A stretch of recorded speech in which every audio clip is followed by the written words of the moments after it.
Me voy de vacaciones por los nenes y cuando vuelvo me separo. Y allá en las vacaciones fuimos a una misa, en una capillita súper chiquitita, con un padre re sencillo, que dio una homilía que me dio así en el clavo. Y dije, bueno, no, hay que intentar algo. Empecé a recorrer las parroquias y a hablar con los sacerdotes de que estaba en crisis, de que necesitaba ayuda. Santísimo Nombre de María. Fuimos a una misa de ahí y justo en esa misa anunciaban que empezaba la semana que viene una jornada para matrimonios, no sé qué. Tocaba todos los temas, el conflicto en el matrimonio, el diálogo. Bueno, de esa reunión se proponía a los matrimonios que participaron si querían reunirse mensualmente para charlas de temas matrimoniales. Y ahí nos enganchamos con el primer grupo.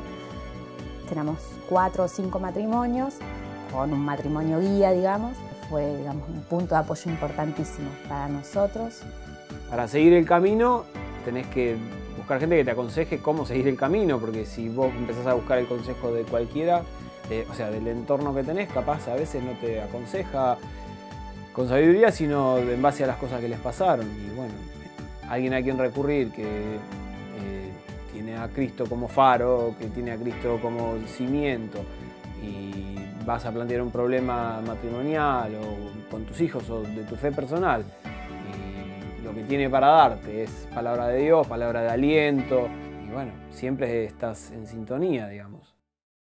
Para nosotros fue súper importante poder contar con un grupo. Cuando empezás a escuchar te das cuenta de que no sos el único. Y cuando ibas escuchando las historias de ellos que quizá compartían más, y te das cuenta de que no eras un alienígena, que te estaba pasando lo mismo que le pasa a todos. Se empezaron como a desdibujar todos los problemas que nos pesaban tanto, porque es como que ya no había tanto fantasma, tanto miedo, ¿no? Ya, bueno, hay un problema, bueno, le vamos a buscar la vuelta, lo vamos a enfrentar. Como que ya bajó un poco la tensión, ¿no?, de alrededor, porque estábamos nosotros más fortalecidos. Fue mucho más fuerte el vínculo, fue mucho más maduro el amor. La enseñanza que sale del grupo siempre construye y te deja algo, entonces bueno, eso te hace ir avanzando y creciendo. Y me acuerdo en una de las reuniones que hablaba sobre cómo veíamos a nuestra pareja o las cosas buenas de nuestra pareja o qué sé yo, y nos daban un papelito para anotar. Y yo estaba tan enojada, pero tan frustrada y disconforme con cómo se había transformado nuestro matrimonio, que me daban el papelito para poner algo lindo de Juanpi y yo no podía poner nada. Estaba furiosa y le puse, no puedo poner nada lindo de vos, porque no, te digo, yo creo que si exprimías el papelito destilaba veneno, era una cosa espantosa. Obviamente lo doblé y a escondidas, o sea, en secreto, no lo íbamos a compartir en el grupo, se lo di ahí, ¿viste? Veneno, claro, hachazo, ¿viste? Y él lo lee así, lo guarda. Como 5 o 6 años después, ordenando cajones, encontré el papelito ese. Te digo, cuando lo leí lloré, y era cerca de la fecha del Día del Padre. Y agarré, le compré una tarjeta grande, abroché ese papelito y le puse todas las cosas maravillosas que ahora veía en él, que no veía en ese momento.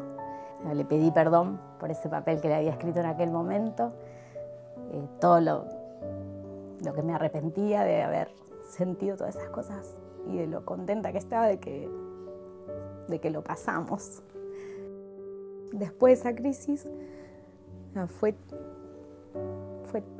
la relación se renovó de una manera completamente distinta y mucho más real, ¿no? Ya no vivíamos en esa ilusión del novio, ya estaba frente a una persona real. Soy así, sos así, y así igual te quiero. y lo voy a seguir intentando. Ya no era eso de, bueno, me caso, voy a armar un proyecto y vos nunca me vas a fallar y vamos a hacerlo todo perfecto. No, ya era así, ya me fallaste, ya me lastimaste, ya te lastimé. Y igual nos elegimos y vamos a seguir remándola de acá en adelante.